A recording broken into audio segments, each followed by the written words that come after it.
Welcome to the Sherlock Mysteries. My name is Edward, and I'll be hosting today's mystery. Today, we're joining Poirot and Captain Hastings in the evocative Yorkshire countryside, where ancient towers hide terrible secrets and haunting stories, conceal very human murders. Before we begin, I'd want to know where you're tuning in from today. Please let me know in the comments if you enjoyed the article. Please press the like button. Your unflinching support means everything to me. Now settle up with a warm cup of Yorkshire tea and let us solve this puzzle together, the murder of Crispin Grimsby. Chapter 1. The Summons from Yorkshire. The telegraph arrived on a grey Tuesday morning in late October, plunging my friend Hercule and me into one of the most perplexing cases of our long relationship. I was having a leisurely breakfast in our comfortable flat at Whitehaven Mansions when George Poirot's spotless valet knocked and entered with the usual yellow envelope. "A telegram has arrived for you, sir," George remarked quietly, placing the silver salver next Poirot's meticulously organized morning letters. Poirot, who had been eating his morning chocolate and croissants with his usual meticulous attention to detail, lifted his eyebrows slightly. He dabbed his gorgeous mustaches with a handkerchief before picking up the telegram with his little well-manicured fingers. Tear mumbled as he scanned the message. "Most interestingly, Hastings, we have received a summons from Yorkshire." Yorkshire. I may have used more force than necessary to set down my coffee cup. Don't you think it's a gloomy time of year to travel north? Yes, mon ami. But listen to this. He cleared his throat before reading aloud. Urgent. Brother was slain in the gory tower. Police baffled by supernatural events. We require your immediate assistance. Nigel Grimsby. Grimswood Grange, Yorkshire. I almost choked on my bread. Supernatural. Circumstances. I say, Poirot, surely you don't intend to involve yourself with ghost stories and whatnot. My friend's gray eyes had a strange gleam as he folded the telegram with precision movements. Ghosts, Hastings, and May Poirot. He does not believe in the supernatural, only murder. Ah, that is always the most natural, the most human. And where there is murder, there are always small gray cells that can help solve the mystery. But this guy cited supernatural events specifically, I objected. This sounds like a lot of gibberish to me. Precisimo, my buddy, and that is what makes it so intriguing. When someone wishes Poirot to believe in ghosts, it is because they have a very genuine secret to hide. Despite my qualms about chasing phantoms across the Yorkshire moors, I found myself that very day seated near Poirot in a first-class railway compartment, watching the London suburbs give way to increasingly desolate countryside. The October sky hung thick and dismal above us, and by the time we arrived, a little drizzle had begun to fall. Grimwood Grange resembled something from a Gothic romance. Its ancient stones have darkened with dampness and age. The main house, built in the Tudor style, spread across well-kept grounds, but the medieval tower dominated the view. Rising from a modest hill, around 100 yards from the main building, the circular stone tower seemed to brood over the estate with an almost evil aura. Good Lord, I thought, wrapping my coat around me as we exited the motor car that had picked us up from the station. It gives one the goosebumps, doesn't it? Poirot studied the area with his acute eyes, taking in every feature of the massive structure. Before us, most atmospheric, undoubtedly, but look at Hastings' windows. They are well maintained. The grounds are well cared for. Regardless of Mr. Nigel Grimsby's financial woes, this is not a pauper's home. Before I could question how he deduced financial problems from a telegraph, the main house's heavy oak door slid open and a man appeared to meet us. Nigel Grimsby was possibly in his early 30s, tall and well-dressed in country tweeds, but his demeanor was unmistakably uneasy. His dark hair was immaculately kept, yet his hands trembled slightly as he approached, and his grin appeared forced. "Mr. Poirot, Captain Hastings, thank heaven you've come so quickly." His voice had the sophisticated tones of good breeding, yet below there was an evident sense of strain. To be honest, I had no idea where to turn. The local cops are absolutely at sea, and the situation is astonishing. Mr. Grimsby Poirot bowed his head formally. Allow me to convey my sympathies on the death of your brother. You have my promise that Hercule Poirot will do everything in his power to discover the truth. Truth? Nigel responded with a sour laugh. I'm no longer sure what that word signifies. Come, you must visit the tower where it occurred. But first, perhaps you'd want some refreshment. The journey from London is long. As we followed him into the house, I couldn't help but observe the quality of the furnishings, which were obviously costly antiques, but had that slightly worn appearance that suggested a family keeping up appearances despite difficult circumstances. Portraits of stern-faced forebears stared down from paneled walls, and there was evidence of a centuries-long history everywhere. Your family has owned this estate for some time, I believe, Poirot said as we were escorted into a cozy sitting room with a pleasant fire crackling and a massive stone fireplace. Since 1487, Nigel said, clearly proud. Grimsbys have lived at Grimswood Grange for 20 generations. My brother Crispin was on the 21st. His voice picked up slightly on the correction. And the tower in which the incident occurred. We've always referred to it as the Bloody Tower, and it was built in the 14th century as part of the original fortifications. Unfortunately, it has a fairly bleak history. Several deaths occurred throughout the centuries, including that of Lady Constance Grimsby in 1598. Since then, there have been sightings. I observed Poirot's mustaches twitch slightly, though whether with amusement or interest, I could not determine. Monsieur, what kind of sightings have you had? Nigel looked through the mullioned windows where the ancient tower loomed darkly against the gray sky. When he spoke again, his voice hardly rose above a whisper. The Grey Lady, Mr. Poirot, is said to stroll the battlements when misfortune strikes our family, and she was observed again 3 nights ago. As he spoke, the fire appeared dull, and I found myself pulling my chair closer to its warmth. Chapter 2 focuses on the Grimswood Grange household. The next morning was cold and clear, the Yorkshire air keen with the promise of winter. Poirot was already dressed and examining a detailed sketch of the estate grounds with his characteristic careful concentration. He had spread the aged parchment across the breakfast table, anchoring its corners with the salt cellar and sugar bowl with his usual precision. "Ah, Hastings, you're awake at last," he said without looking up. "This plan is quite educational. The tower is somewhat secluded from the main house, connected only by this gravelled path, Nesper. Rather, I consented and helped myself to kippers from the sideboard. Poirot, shouldn't we start by investigating the crime scene? Be patient, my friend. First, Poirot must comprehend the people. She will wait at the tower. She had already waited for centuries. But people change their stories. They forget critical things. They convince themselves of what they want to think. Today, we meet the household." Nigel Grimsby arrived promptly at 9 o'clock, looking more composed than the previous evening, but his hand still showed a tiny trembling when he started his morning cigarette. "I've arranged for you to meet everyone this morning," he said. "My sister-in-law, Seraphina, is in the morning room. Dr. Thorne is in his study as usual, and Jenkins is carrying out his tasks. Where would you like to begin?"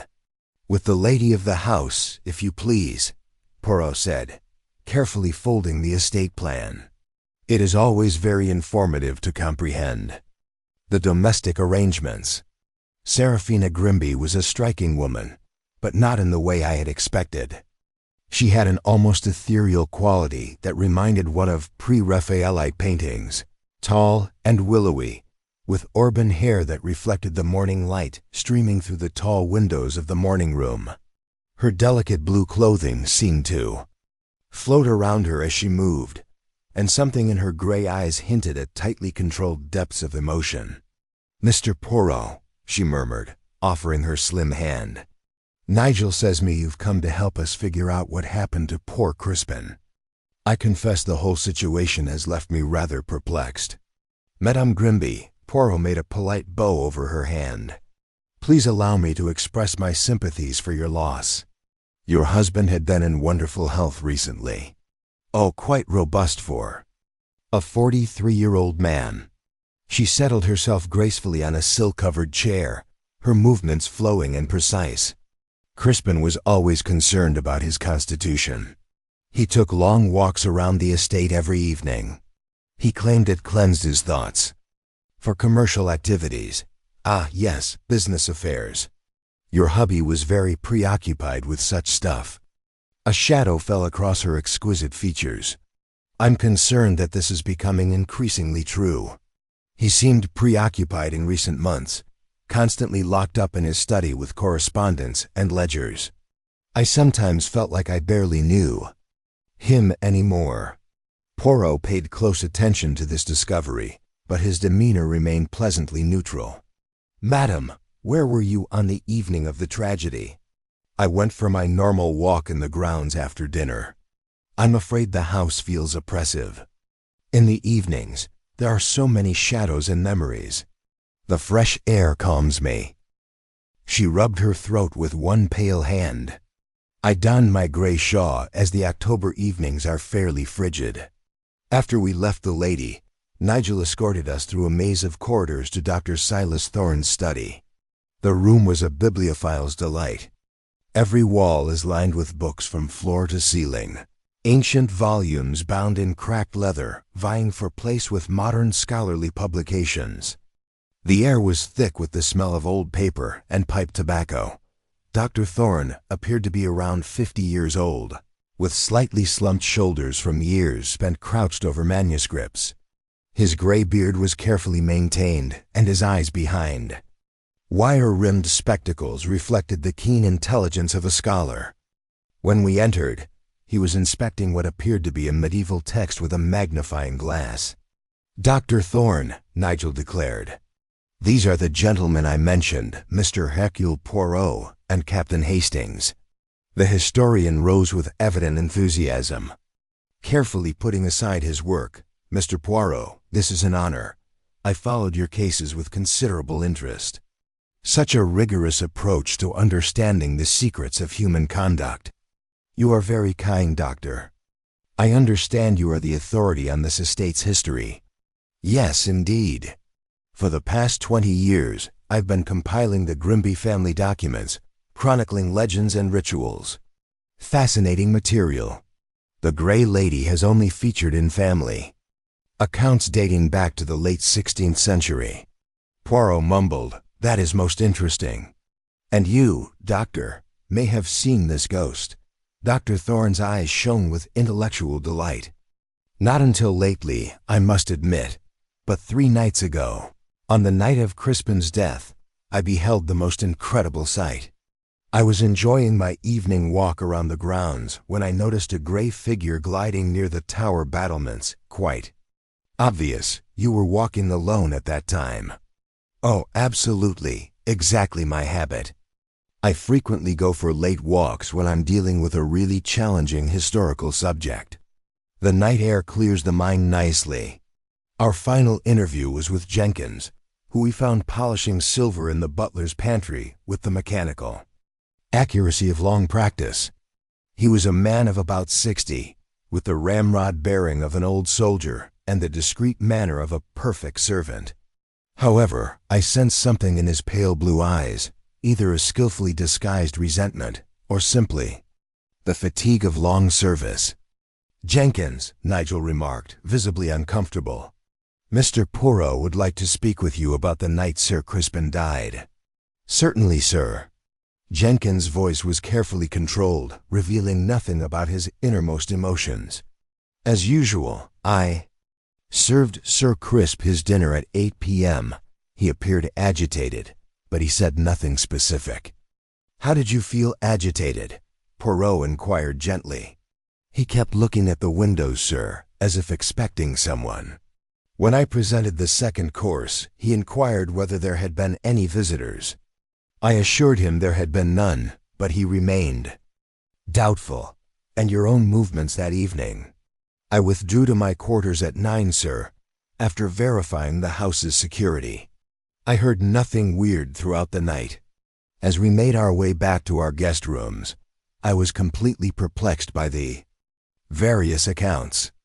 Each member of the household appeared to have perfectly plausible explanations for their whereabouts. Yet something felt fundamentally wrong about the whole scenario.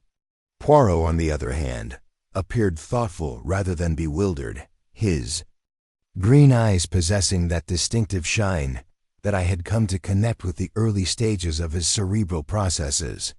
He halted at the chamber door, one hand resting on the polished brass handle. "Hastings, your explanation was quite helpful. Most informative indeed.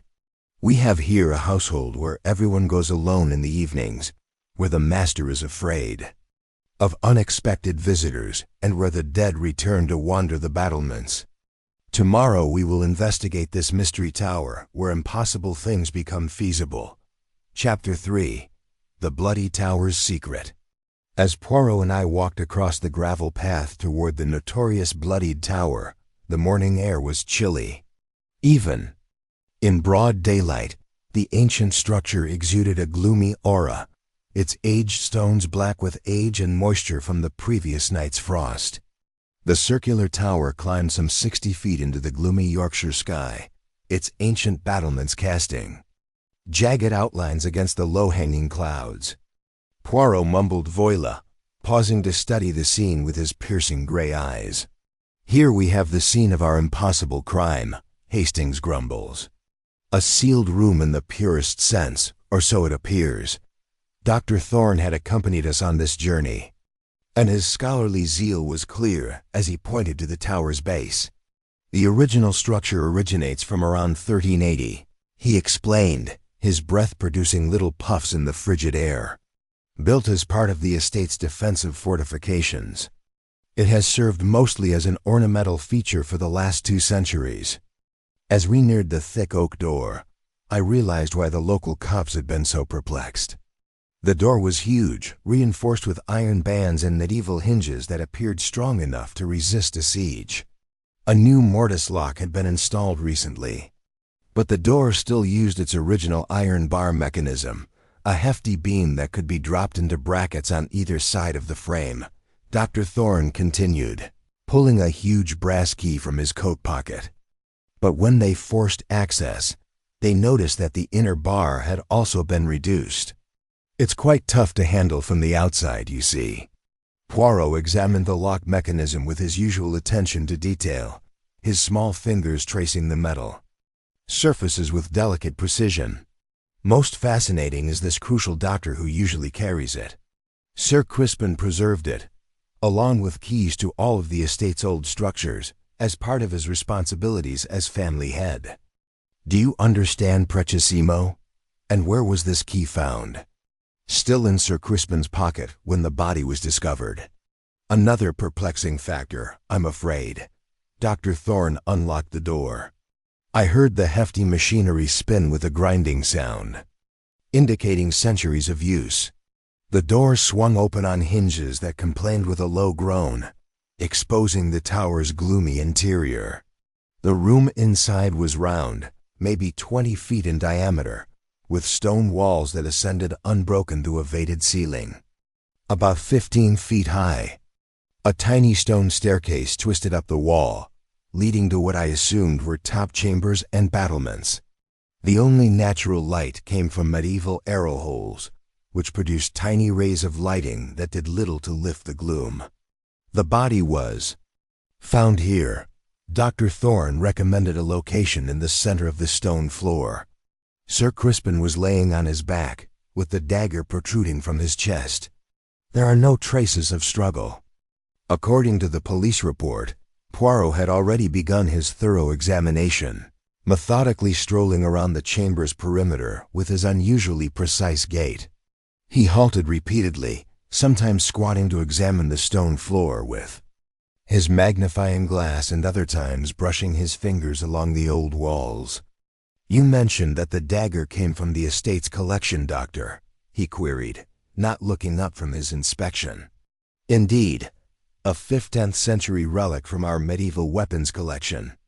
It vanished from the exhibit room 3 days before the murder, and we only discovered its absence the next morning. The most opportune timing was observed dryly. And the museum is secure. Oh, and the doors are locked every evening. But of course, every family member, including myself, has a key. At Jenkins, we frequently have visiting scholars who require access. I became increasingly frustrated as I observed Poirot's meticulous inspection. To my eyes, the tower chamber looked precisely what one would expect: ancient, dirty, and menacing. Nonetheless, my friend managed to find importance in every shade and nook. "Hastings," he said abruptly, "see this location along the wall." "What are you seeing?" I approached the location he had mentioned, a stretch of floor near the base of the coste stairway. To my eyes it seemed like the rest of the chamber. Stone flags with centuries of use have worn smooth and are covered in a fine film of dust. I admitted that there was nothing particularly exceptional about the situation. "No, my friend, look more closely here. You can see these faint imprints in the dust, as well as scratches on the stone." Despite his advice, the indications were mostly imperceptible to me. Dr. Thorne, on the other hand, approached the situation with scholarly curiosity. "Interesting," he whispered. "I've spent numerous hours in this tower over the years, cataloging the different historical inscriptions and architectural elements. I do not recall seeing those precise markers. But when was the last time you examined this section closely, Doctor?" "Why not for a few months, at least? My most recent research has focused on the top chambers and their relationship to the Grey Lady legend." Poirot continued his round of the chamber, paying particular attention to the base of the walls and the intersection where floor met stone. At one point he spent about 10 minutes scrutinizing what appeared to be a completely ordinary bit of medieval stonework. As we watched Poirot work, Dr. Thorne emphasized how complex the construction procedures of the time were. "These walls are nearly 4 feet thick and designed to withstand both siege weapons and natural factors. The builders frequently use concealed chambers and corridors for a variety of purposes." I cried, "Hidden passages? You mean there could be another entrance? Or exit?" "Oh, very possibly." Many medieval towers had such elements as escape passages and store chambers, but I've never found any evidence of them in this particular construction. Poirot had went to the tiny windows and gently pressed each one. The apertures were just wide enough for a cat to pass through and were approximately 8 feet above the floor level. Even if they had been larger, the fall to the ground outside was significant. He mused about how these windows had never been enlarged or modified. "Not to my knowledge. They remain exactly as built, typical arrow slits of the period, geared for defense rather than comfort." After nearly an hour of scrutiny, Poirot finally straightened and wiped dust from his nicely pressed trousers. His expression had the contemplative aspect I'd come to associate with big discoveries, even if he didn't share any of his findings with us. Most instructively, he stated that this tower conceals numerous secrets, but not all of them, I believe, are magical. Dr. Thorne's eyes glowed with intellectual curiosity. "You've learned something about the Grey Lady mythology." "Perhaps, Doctor. But first, Poirot must analyze what the physical evidence indicates. Stones, unlike people, do not lie. They faithfully chronicle what has happened." As we made our way back toward the main house, I was profoundly bewildered by the whole situation. The locked room puzzle appeared to be genuinely impossible. However, Poirot's demeanor hinted that he had discovered something noteworthy during our inspection. The autumn wind picked up as we crossed the grounds, sending dead leaves skittering over the path in front of us. Behind us, the bloodied tower loomed silhouetted against the gloomy sky, guarding its old secrets as it had for generations. Chapter 4: The Night of Shadows. The afternoon after our study of the grisly tower, Poirot was in his most systematic mood. He had scheduled individual interviews with each member of the household, intending to accurately reconstruct the events of that terrible evening. I admit that his methodical technique was a little monotonous, but years of experience had taught me to believe in the workings of those famed tiny gray cells. "Voyou Hastings," he said as we settled into the library for our first interview. "The murder did not occur in isolation. It was the conclusion of a series of events, each significant in their own way. We must grasp not only what happened, but when and in what order. Mrs. Seraphina Grimsby was our first subject, and she entered the library with the same ethereal grace I had witnessed the day before. She wore a deep blue wool dress that complemented her complexion and hair, and I observed she walked with the nonchalant grace of someone used to being liked. Mrs. Hercule Poirot began with his usual formal courtesy.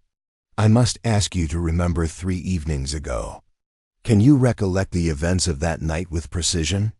"I'll give it a shot, Mr. Poirot, though the whole thing is starting to feel like a dream." She sat down gently, adjusting her clothes with practiced elegance. Dinner was served at the usual time of 8 o'clock. Crispin seemed busy, and he talked little during the lunch. "Madam, are you preoccupied in what way?" He kept peering out the windows, as if expecting someone. When Jenkins opened the port, Crispin inquired whether there had been any messages or visitors. I found it weird because we rarely get calls in the evening. After dinner, Crispin returned to his study, as was his routine. I sat in the drawing room for almost half an hour before deciding to go for an evening walk. The house might feel stifling at night, with all of its shadows and memories. Pooh leaned forward slightly, his eyes sharp with interest. "Could you please describe your walk in detail, madame?" "I always take the same route through the rose garden and along the beautiful lake before returning via the herb garden. It takes about 45 minutes. She hesitated and touched her throat with one pallid palm. I donned my gray shawl because the evening had grown fairly cold. Crispin's aunt gave him this Scottish cashmere as a wedding gift. Poirot's eyebrows rose almost subtly at this detail, but his countenance remained pleasantly neutral. "This gray shawl is one of your favorites?" "Oh, certainly. I wear it frequently on my nighttime walks. I think the color suits me, and the material is extremely warm against the Yorkshire air." "Did you notice anything weird on your walk? Perhaps near the tower?" Seraphina's composure wavered slightly. "I did notice something weird when I passed through the tower grounds. A grayish figure appeared to be moving toward the battlements. At first, I thought it may be overlooked, but the shape was too clear and deliberate, and must admit that it threw me off guard." "At what time would this have occurred?" "Maybe 9:30 or a few minutes later. I quickly returned to the house. The sight made me nervous." After Mrs. Grimsby left, Nigel joined us, looking much more weary than when we initially met him. His hands trembled as he lit a cigarette, and his normally immaculate appearance revealed signs of strain. "Nigel," Poirot said gently, "you are aware that we must address the evening of your brother's death. It's painful, I know, but necessary." "Of course." Nigel's voice was steady, but I sensed an underlying anxiety. "I spent the evening in the estate office, working on some business letters. Crispin had requested me to study certain documents about our financial condition. These documents were focused with certain issues." A flush rose up Nigel's neck. "Various investments, real estate transactions, and so on. Crispin was very meticulous about estate business." His hands shook more visibly as he talked. "You worked alone in the office?" "Yes, until around 10 o'clock. Then I went to my room with a book." He stopped, as if struggling with an internal decision. I should remark that Crispin recently expressed concern about some business constraints. He believed we could have to make difficult decisions about the estate's future. Poirot's attentiveness sharpened. "What kinds of decisions, monsieur? Nothing definitive, you understand? Just conversations about how to preserve the estate's ongoing profitability." Crispin was always protective of family traditions, but he was also realistic about financial matters. Our interview with Jenkins proved similarly illuminating. The elderly valet came with his usual military posture, but I detected an undercurrent of sadness beneath his professional exterior. "Jenkins," Poirot began, "and you served Sir Crispin his farewell dinner. How did he appear to you that evening?" "I'm rather agitated, sir. Sir Crispin was generally a gentleman with regular routines and a calm demeanor. That evening, however, he appeared expectant, possibly nervous. How did this manifest itself?" "He inquired constantly about guests, sir, whether anyone had called, and whether any messages had arrived. When I told him there had been none, he was doubtful. He also inquired about the household's evening rituals, including who would be on the grounds. Most interested in your own movements that evening. I served supper at 8, cleaned up around 9:15, and secured the house as normal. At 9 o'clock, I withdrew to my lodgings." Jenkins paused momentarily. "I might say, sir, that as I was shutting the front door, I noticed Mrs. Grimsby coming back from her walk. She appeared distressed." Dr. Thorne's account contributed yet more piece to the evening's jigsaw. The historian was eager to communicate his findings, his intellectual enthusiasm overshadowing any discomfort with the unfortunate circumstances. "I was in my study until quite late that evening," he explained, adjusting his spectacles securely on his nose. "I had been examining some especially fascinating medieval texts about the Grey Lady mythology. Around 9:45, I decided to take a little stroll to clear my mind. And during this walk, Doctor, I made my way toward the tower, intending to view the battlements by moonlight, strictly for atmospheric research purposes. As I neared, I saw the most incredible scene." Poirot leaned forward with interest. "Please continue." A gray figure moved along the tower's upper level, easily visible against the pale stones. The movement was flowing and practically floating, just as the legend said. I watched for about 5 minutes before the figure vanished. "The time, you are certain of it?" "Quite certain. When I initially saw the apparition, the church bells had just rung at 10 o'clock. As our interviews ended and we retreated to our rooms for the evening, I found myself completely perplexed by the various tailies. The timetable appeared to be clear enough, but something about the entire situation seemed off. Poirot, on the other hand, appeared to be more thoughtful than bewildered. He stood by our sitting-room window, looking out at the bloodied tower against the dusk sky. "Most interestingly, Hastings, we have numerous witnesses to our Grey Woman, each witnessing her at somewhat different times, as well as a victim who expected unwanted guests, a sibling concerned about business problems, and a household where everyone appears to stroll alone in the darkness." He looked away from the window, his green eyes carrying that strange glimmer I'd come to recognize with the stirrings of understanding. "Tomorrow we will explore deeper into these riddles. For tonight, I think it would be good to keep our windows secured and our ears attentive. The Grey Lady may walk again. Chapter 5. The Missing Dagger. The morning of our third day at Grimswood Grange was gloomy and blustery, with autumn winds rattling the antique window glass and scattering leaves throughout the estate grounds. Poirot was already engrossed in his morning correspondence, with his exact handwriting filling many sheets of cream-colored paper. He greeted me without glancing up from his work. "I've been looking into our late Sir Crispin's business dealings. Most illuminating, I believe you will find, business affairs." I helped myself to breakfast from the sideboard, noting that the house had maintained its high standards despite the recent tragedy. "Surely you do not suspect this is a commercial crime? Be patient, my friend. Everything will become evident. But first, we must inspect the weapon, which is the legendary dagger that struck the deadly blow. She will reveal much about the murderer's tactics and plans." An hour later, we arrived at the estate's private museum, which was previously the Elizabethan wing of the main house. The collection covered many rooms on the ground floor, showing centuries of Grimsby family antiques with meticulous attention to detail indicative of expert curation. Mrs. Penelope Whitmore, the museum's curator, greeted us at the door with obvious concern. She was a petite, bird-like woman around 55 years old, with steel gray hair tied up in a stiff bun and spectacles that appeared to be permanently skewed. Her hands trembled repeatedly as she spoke, indicating an uneasiness that looked to go beyond simply concern for the terrible tragedy. "Oh, Mr. Poirot, I do hope you can make some sense of this dreadful business," she said, her voice with the elegant accent of educated Yorkshire aristocracy. "I've worked here for 15 years, and nothing like this has ever occurred. Nothing remotely similar." "Madame Whitmore," Poirot responded with his usual civility, "I understand that you noticed the dagger's disappearance the morning after the murder." "Yes, exactly.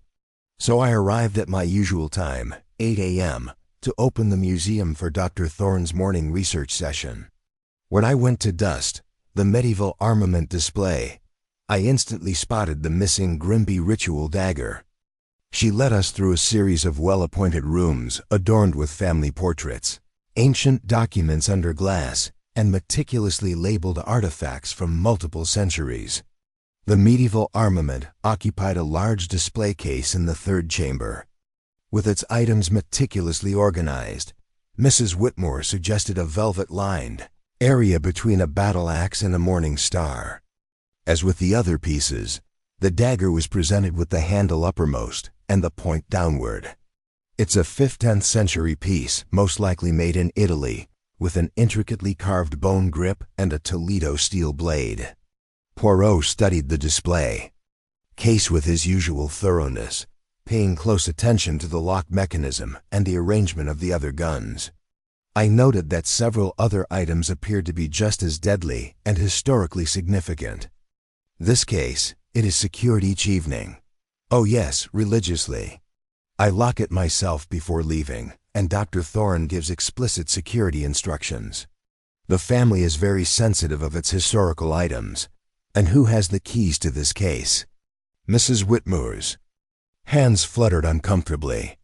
Of course, the entire family, as well as Dr. Thorne, myself, and Jenkins. We periodically have visiting scholars who need access, thus multiple keys are required. When I took my weekly inventory 3 days before the murder, everything was completely in order, including the dagger. She halted and adjusted her spectacles.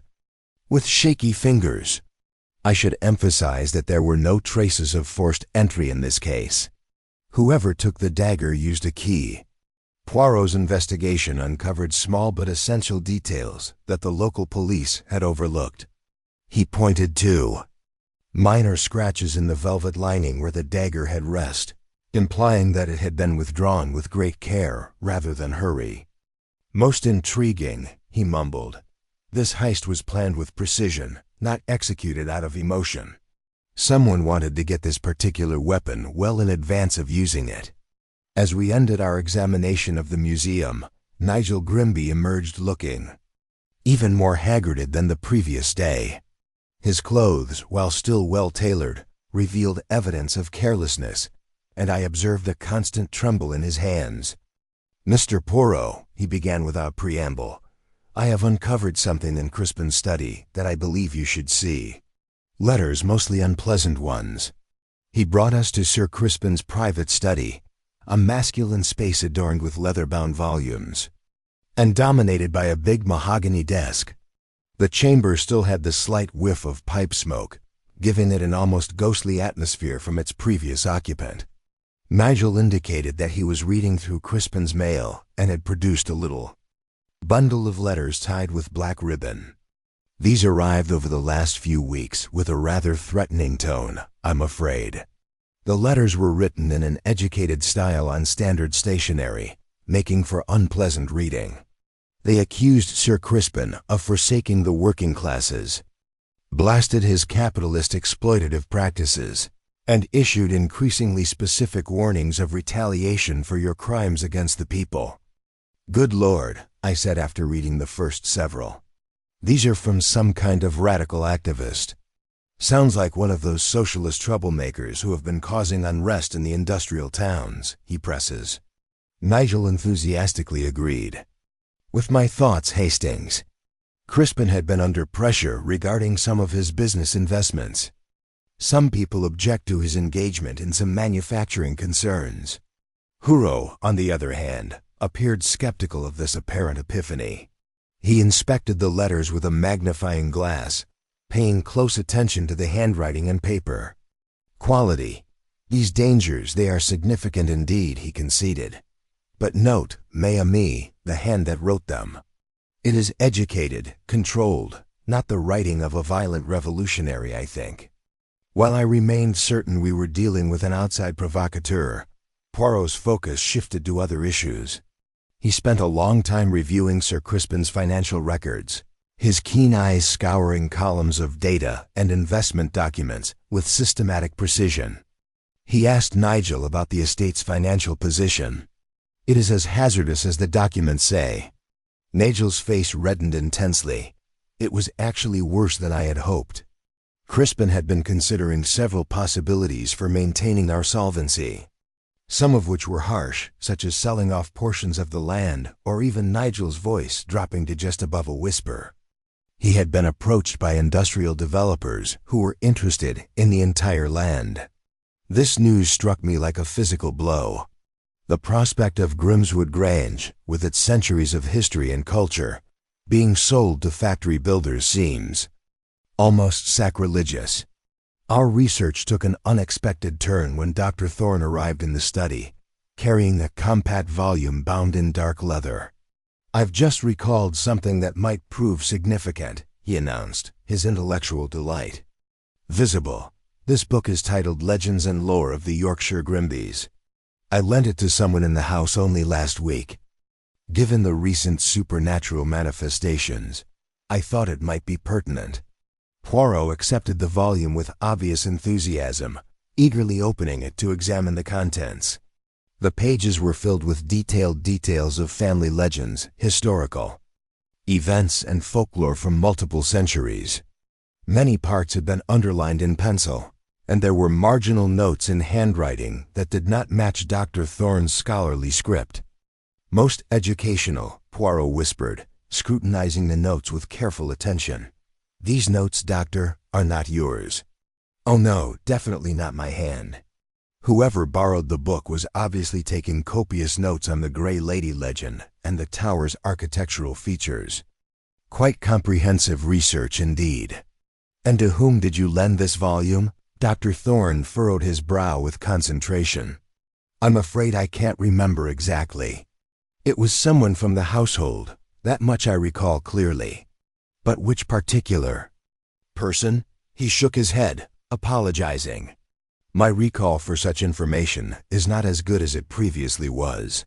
As we returned to our rooms that evening, the case's increasing complexities perplexed me more than ever. The menacing letters appeared to point directly at an outside adversary. Poirot, on the other hand, seemed to be more concerned with internal family issues and borrowed literature. "I said, Poirot, as we relaxed into our sitting room, surely such menacing letters indicate a clear motive. Some extreme agitator seeking vengeance against capitalist exploitation." My friend looked at me with the unusual face I had come to recognize with his moments of absolute conviction. "Mon Ami's letters are obviously scary, but consider this. Why would an industrial town revolutionary choose to murder Sir Crispin in a confined tower with a medieval knife while disguised as the family ghost? Such drama, such meticulous staging, speaks not of political conviction, but of something much deeper. Chapter 6. The Secrets of the Grey Lady. I admit that by the fourth morning at Grimswood Grange, I was becoming increasingly frustrated with Poirot's somewhat indirect approach to the investigation. While I remained persuaded that we were dealing with supernatural powers or foreign foes, the threatening letters provided ample evidence. My companion appeared determined to investigate the most minute and seemingly insignificant parts of domestic routine. "Poirot," I complained over breakfast, unable to conceal my rage any longer. "Surely we should be focusing on the revolutionary texts or looking into the supernatural phenomena. The local cops are evidently perplexed by the ghostly aspects." "Ah, mon ami," he said, spreading marmalade on his toast with remarkable precision. You wish Poirot to chase the ghosts, n'est-ce pas? Very good. Today we will fully study these otherworldly happenings. To my astonishment, Poirot's initial recommendation was that we visit the village and chat with locals about the Grey Lady legend. I expected him to dismiss such tales as superstition, but he appeared really interested in getting testimonials from the communities. Grimswood, a village of stone cottages built around an ancient church and a single coaching inn, was about 2 miles from the estate. The locals greeted us with the usual mix of curiosity and reservation that Yorkshire people have, despite the fact that Poirot's reputation had clearly preceded him. At the Swan and Crown, we met Mrs. Martha Fielding, innkeeper's wife, a robust middle-aged woman with sharp eyes and an obvious fondness for dramatic storytelling. The Grey Ladies have walked those battlements for nearly 4 centuries, she claimed with apparent enjoyment, laying pints of ale in front of us with solid authority. My grandma saw her twice in her life, and my mother once during the harsh winter of 1847. Poirot encouraged her with his unusual attention and recent sightings. Can you describe exactly what the witnesses saw?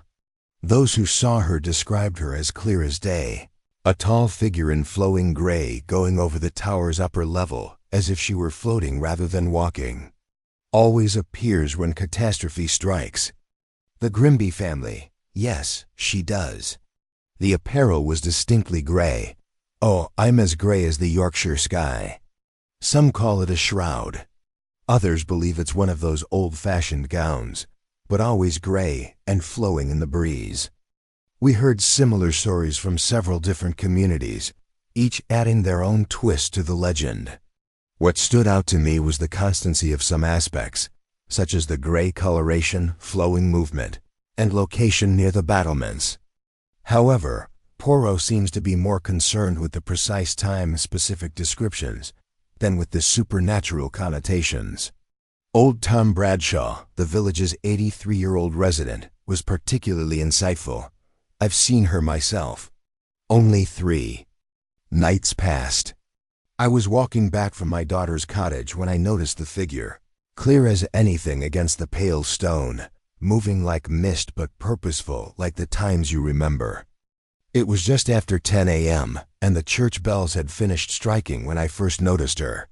When we returned to the estate, I discovered Poirot examining Sir Crispin's study with renewed intensity, particularly his business correspondence and financial records. Among the files scattered around the mahogany desk, I noticed several documents that made me halt with mounting alarm. Good heavens, Poirot, I gasped, examining a very official-looking contract. Look at this. Preliminary negotiations for the sale of Grimwood Grange to Hartwell Industrial Enterprises were signed just last month.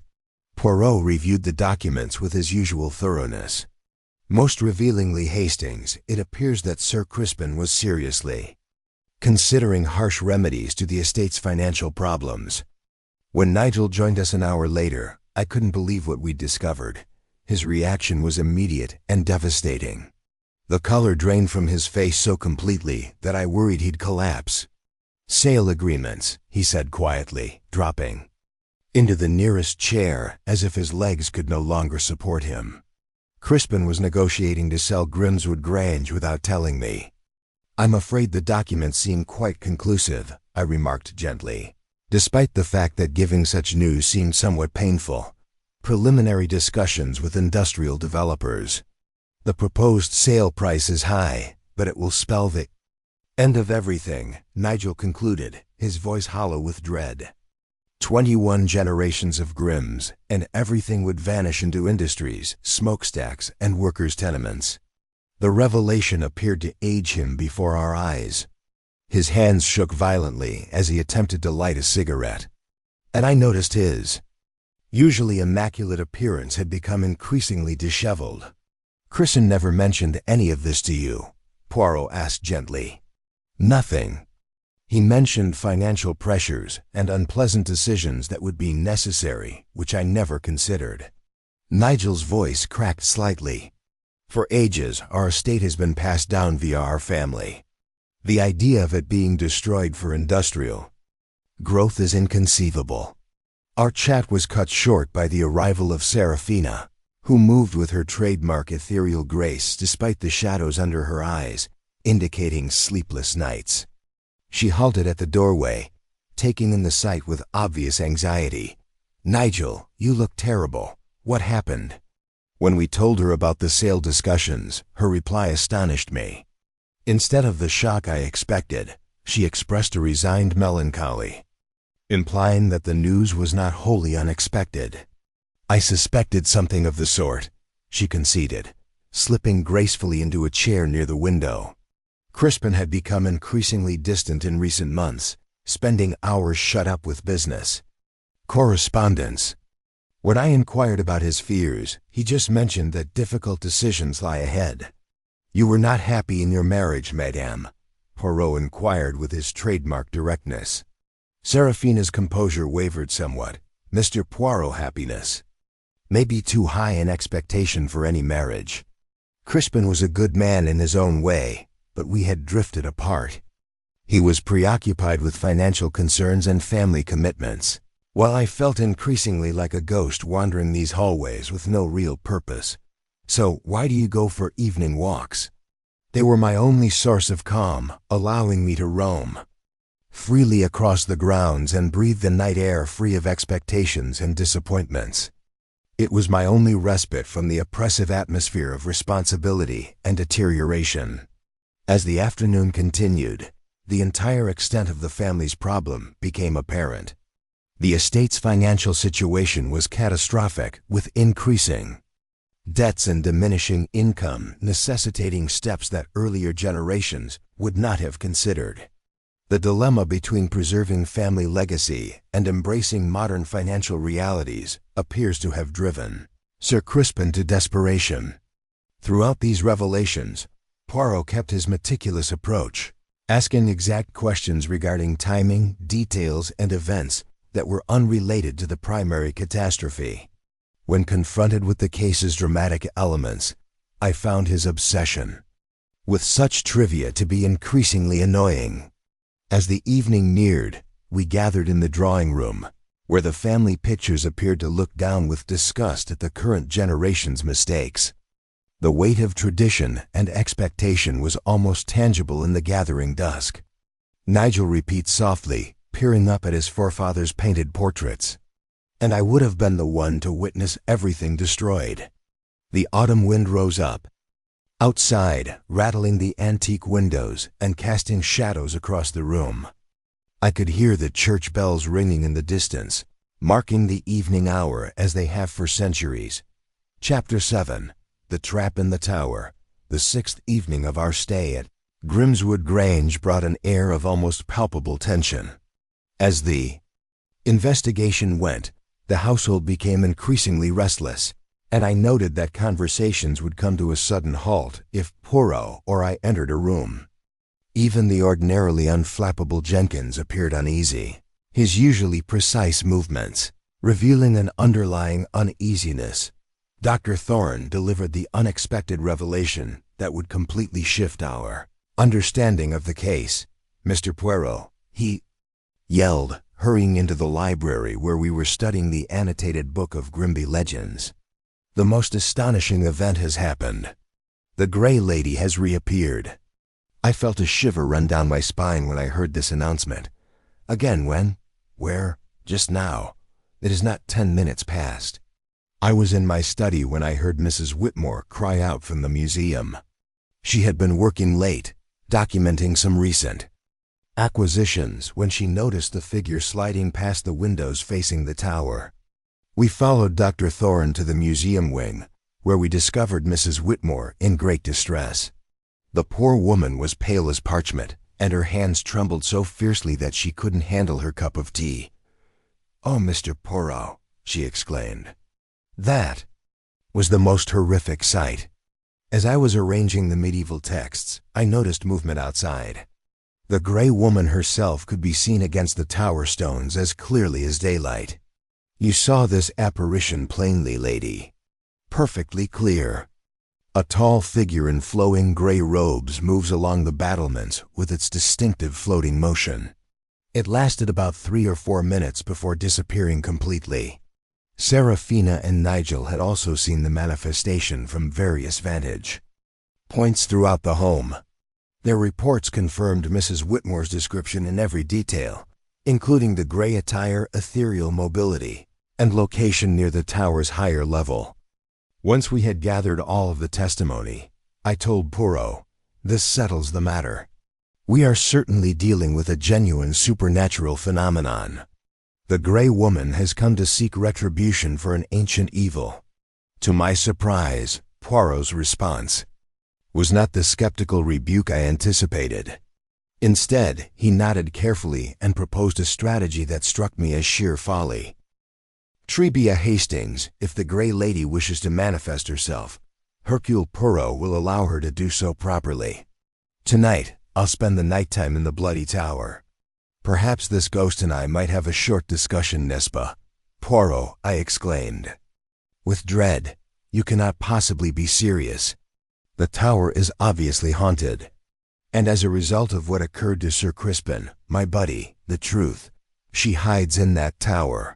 And Poirot will find out what it is tonight." The entire household erupted in outrage when Poirot stated his intention. Nigel said it was far too hazardous. Serafina implored him to reconsider, and even the stoic Jenkins questioned the rationality of such an undertaking. Mr. Poirot, Dr. Thorne, stated sincerely, "I've been studying the Grey Lady legend for 20 years. She only appears when catastrophe strikes the family." Poirot's decision to purposely attract her attention may have been a recipe for disaster, but he remained firm in his conviction. The investigation has progressed to the point where immediate action is required. Tonight, all will be revealed. Despite my vehement protests and offers to accompany him, Poirot insisted on going into the tower alone. "The Grey Lady is shy, I believe. If there are too many spectators, she will not show. But Poirot is by himself. Ah, that is different." As evening fell, I watched with increasing concern as my friend made his preparations. He armed himself with a small electric torch, a magnifying glass, and the unusual variety of goods he always carried with him on his explorations. In an unusual move, he also stole a little vial of what seemed to be powder and several sheets of white paper. "What on earth are those for?" I asked, but he just grinned suspiciously and tapped the side of his nose. Poirot strolling over the moonlit grounds toward the Bleeding Tower was a sight I will never forget. His little, precise body appeared almost outrageously fragile against the backdrop of the ancient stone structure, but he walked confidently and purposefully. I positioned myself at the library window, which offered the best view of the tower, resolved to keep watch all night. The other members of the household had retired, though I felt none would sleep easily while Poirot kept his odd vigil. For the first hour, nothing happened. The tower stood still and dark against the starry sky, showing no signs of either ghostly or human activity.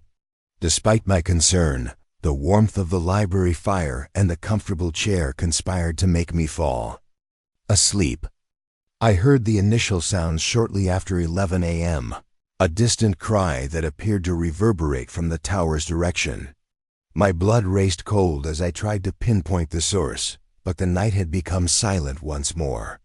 Then, some 20 minutes later, there was a second cry, more distinct and clearly human. It was followed by what sounded like a struggle, muffled noises of fighting that cut through the silent air with startling clarity. I couldn't take the anticipation any longer. Taking a torch from the library desk, I dashed out of the house and across the grounds to the tower. My heart raced with dread as I imagined what I might find. Perhaps Poirot succumbed to whatever wicked entity had taken Sir Crispin. The tower door was open, which I saw as an ominous portent. I screamed out as I approached, but there was no instant answer. Inside, my torch beam revealed nothing remarkable in the round hall where Sir Crispin had met his doom. "Poirot," I called again, my voice echoing hollowly in the stone chamber. "Ah, Hastings," came his familiar voice from above, as timely as usual. "Please take care when you join me atop the battlements. The stairs are dangerous in the dark." I saw him, standing calmly on the tower's upper level, seemingly looking at something in the weak moonlight. To my relief, he appeared uninjured, though his normally clean appearance revealed indications of activity. His jacket was slightly skewed, and there was dust on his trousers. "Good Lord, Poirot," I heard sounds of strife. "What happened?" "ABI, my buddy, the Grey Lady, and I did really meet. It was really illuminating, but perhaps not in the way our witnesses expected." He held up a little piece of fabric that glowed pale in the moonlight. "Observe this fragment, Hastings, caught on a stone. Projection during our brief encounter, and regard this," he said, pointing to his magnifying glass, which lay open beside a white sheet of paper. "Most interesting traces for our chemical analysis." "Chemical analysis? What exactly are you talking about?" "Monami perfume is a very trendy and distinctive smell. I don't imagine a 16th century ghost would smell like this."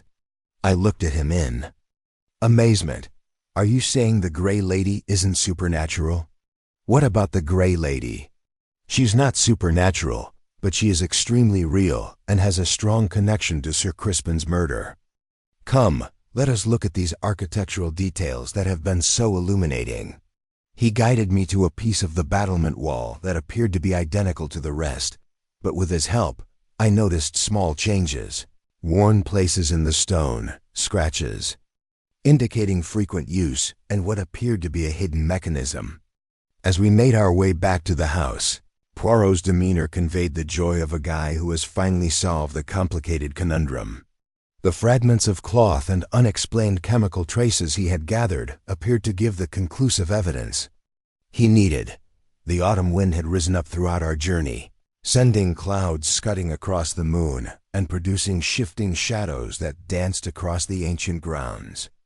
However, I sensed that the true shadows, those of mystery and deception that had cloaked Grimswood Grange, were now lifting under the careful illumination of Poirot's research.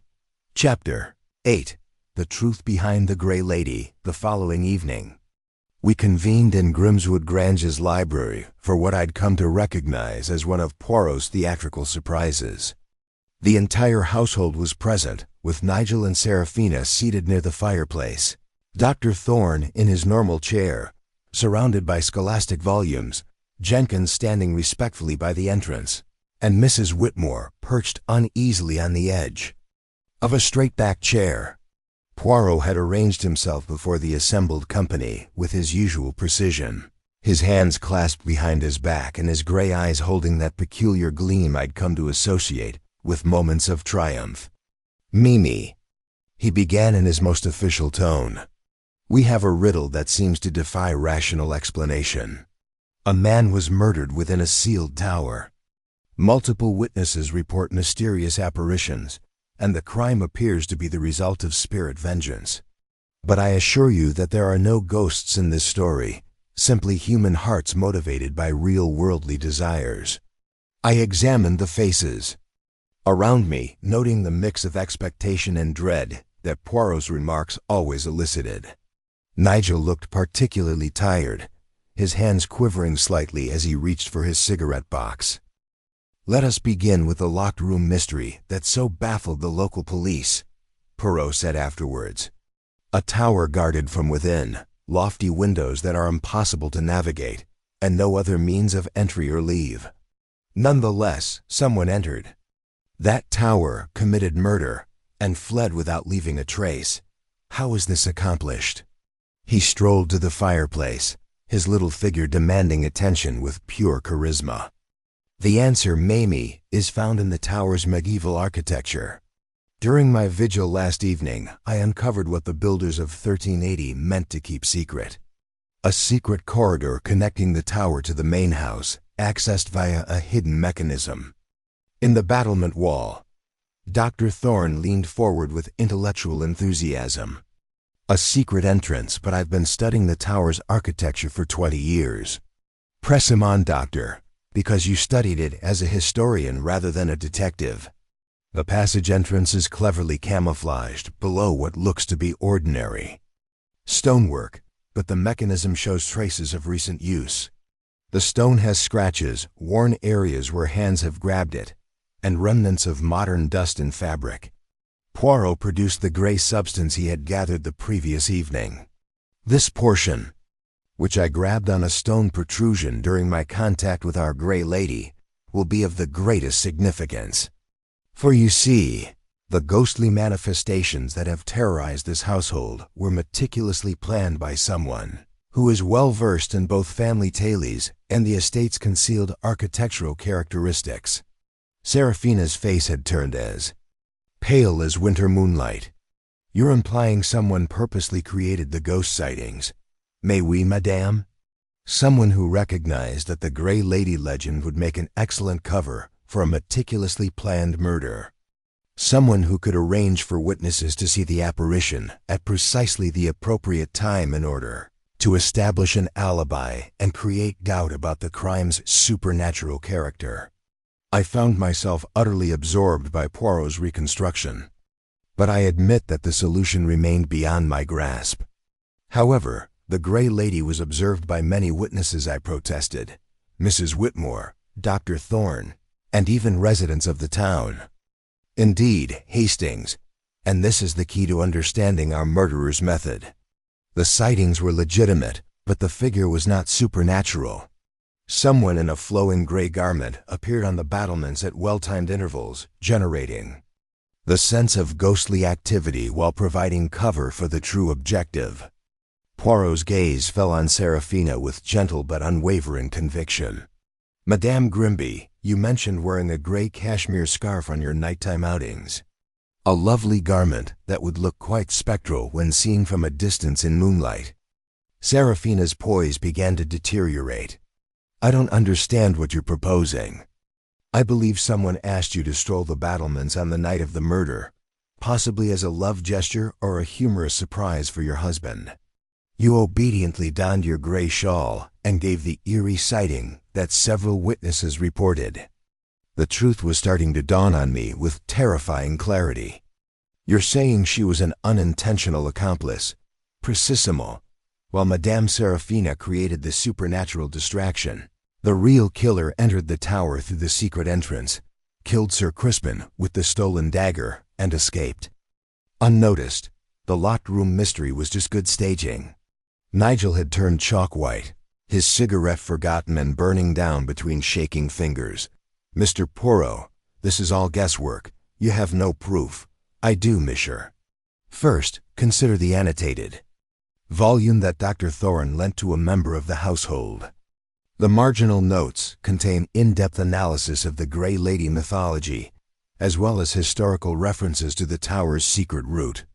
When compared to your personal letters, the handwriting reveals the most information. Dr. Thorne looked at Nigel with a dawning realization. You borrowed my book, but why didn't you just ask about the family legends directly? Because, Poirot replied, he needed to investigate the details without raising suspicions. Second, we have evidence from my chemical analysis. The perfume traces I found in the tower were not medieval fragrances, but rather modern scents. Massunal, particularly like the dedication to Cologne. Nigel's voice came out as a mere whisper. Circumstantial evidence, nothing more, perhaps, but then we have the tangible proof. Poirot stepped closer to Nagel, who sat transfixed in his chair. Your gold cufflink, monsieur, the left one, has remnants of a unique form of limestone dust found exclusively in the hallway connecting the tower to the main house. Dust that would build on garments during transit through that enclosed space. I watched in awe as Nigel's walls crumbled entirely. His shoulders sagged and the cigarette slipped from his nerveless fingers to the carpet. Poirot argued that the motive was love rather than greed or malice. Love of family ancestry turned into an unhealthy fixation. When you learned of your brother's plan to sell Grimswood Grange to industrial developers, you couldn't face the notion of 21 generations of family history being lost. In your mind, murdering Crispin was the only way to preserve what you held sacred. He was going to destroy everything, Nigel said softly, his voice breaking. Centuries of family legacy were sold to factory builders for the sake of profit. I could not let that happen. So you planned the perfect crime, Poirot remarked with a mild melancholy.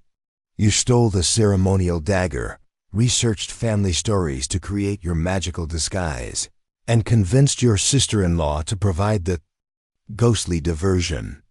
You entered the sealed tower using a hidden path known only to Grimsbys, murdered your sibling, and escaped undetected.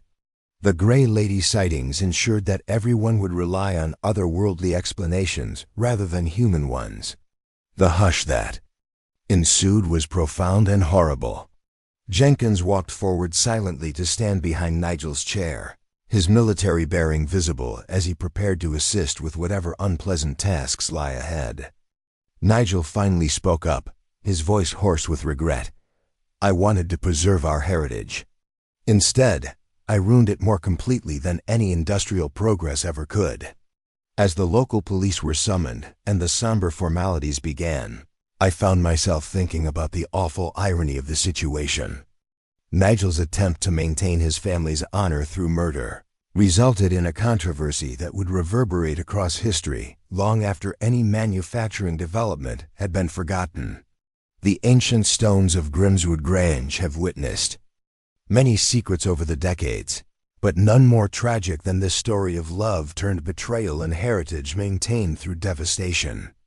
Thank you for joining us on the murder of Crispin Grimsby.